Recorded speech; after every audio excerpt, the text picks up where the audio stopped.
Bonsoir, bonsoir, bonsoir. Comment allez-vous? Mon petit live du jour, c'est temps-ci dans la promenade. Alors, aujourd'hui, j'ai eu une journée riche, magnifique, extraordinaire que je vais vous partager. Et je voulais vous parler plutôt de communication. Je ne sais pas si vous connaissez là, ce qu'on appelle la CNV, la communication non violente. Alors, ça part en fait du principe que chacun est différent, vous le savez. Mais parfois, on ne se rend pas compte que l'autre voit complètement différemment les choses, que son filtre est différent. En yoga, on dit qu'on a un filtre qui nous voile en fait la vérité, la vraie réalité. Que chacun a un filtre qui est coloré différemment, certains en rouge, d'autres en bleu, d'autres en orange. Et que l'idée du yoga, en fait, ça sert justement à nettoyer ce filtre pour enlever toutes les souffrances qu'il y a dedans. Parce que notre coloration devient de nos souffrances. Notre ego ne voulant plus souffrir, eh bien, il fait tout pour prévoir les choses et faire attention pour qu'on ne souffre plus. Et donc, ça vient de tous nos souvenirs, en fait, notre coloration, de tout ce qu'on a compris au fur et à mesure du temps. Et surtout intégré. Et pas forcément volontairement. Et la communication non violente, donc ça part du fait que chacun est différent. Je vais vous raconter une petite histoire indienne, par exemple, qu'on nous raconte en yoga. C'est deux Indiens qui se baladent sur un chemin, qui se promènent sur le chemin, et qui avancent, et qui avancent, et qui avancent. Et puis d'un coup, il y a un Indien qui « Oh, il y a un serpent là sur le côté, il y a un serpent !» Alors il se recule, il part en courant parce qu'il est terrorisé du serpent, et puis l'autre va voir. Et en fait, ce serpent, c'est juste une grosse corde. Donc c'est juste pour illustrer le propos, c'est que chacun a une vision différente, a un filtre différent. Quelqu'un verrait le serpent et d'autres verraient la corde ou autre chose bien sûr. Chacun a un filtre différent. En communication non violente, l'idée donc c'est de se dire que l'autre est différent de nous et ne pense pas les mêmes choses que nous.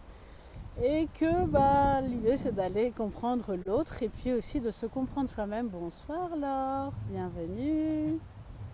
Et de se comprendre soi-même de façon à se connaître mieux et puis à mieux communiquer.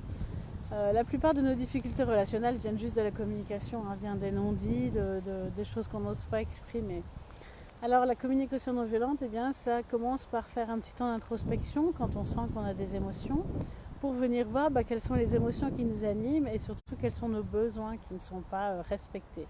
Quand on a des émotions, c'est qu'on a des besoins qui ne sont pas respectés en dessous, que nous avons juste à venir remplir nous-mêmes. C'est pas l'autre qui va remplir nos besoins, c'est nous-mêmes. Alors par exemple cet après-midi, j'ai eu une après-midi de travail complète avec une amie avec qui nous co-créons un cercle de femmes à nouveau, que nous recommençons en mars. Et évidemment, nous ne sommes pas pareilles l'une et l'autre. Elle est très yin, moi je suis plutôt yang, et on est complètement différentes et on a des visions du monde complètement différentes.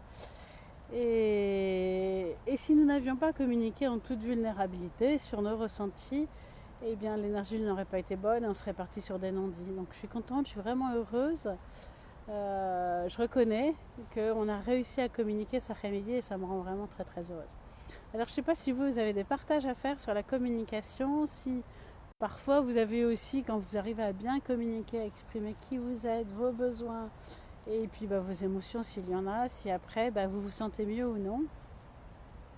N'hésitez pas à partager avec moi.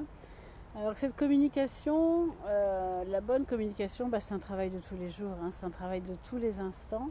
Évidemment avec nos proches c'est parfois plus difficile, mais c'est pas toujours non plus facile dans le travail. Parce que souvent on a des attentes, on s'imagine que l'autre voit la même chose que nous, mais en fait pas du tout, tout simplement pas du tout.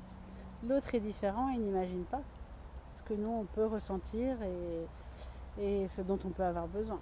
Donc pour synthétiser, communication non violente, c'est partir de ce qu'on ressent, donc retrouver son émotion, aller voir ce qui nous déclenche, retrouver à partir de là, s'intérioriser, aller comprendre nos besoins qui ne sont pas respectés.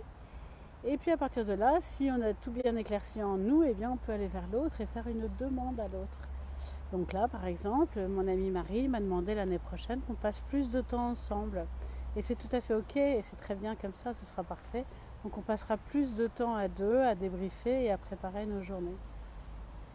Voilà, je vous fais des très très très très gros bisous. N'hésitez pas si vous avez des questions et des partages sur la communication non violente ou communication en général.